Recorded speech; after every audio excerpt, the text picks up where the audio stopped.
আজকে আমি শিলে মশলা করছি, দেখাবো।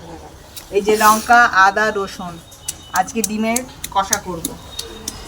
অনেকদিন পরে ইচ্ছা হলো মশলাটা করি শিলের মশলা করে, মানে টেস্টি হয়, খুব টেস্টি হয়। শিলের মশলার রান্না খুব টেস্টি হয়।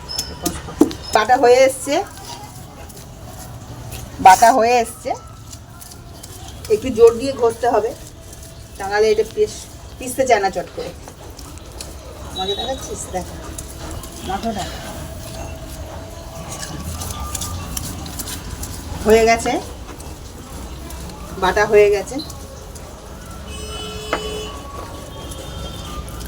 ঠিক আছে বন্ধুরা, জানাবে শিলে টেস্টি হয় কি না। সত্যি টেস্টি রান্না হয় শিলের রান্না, মানে শিলের মশলা বাটা খুব টেস্টি হয়।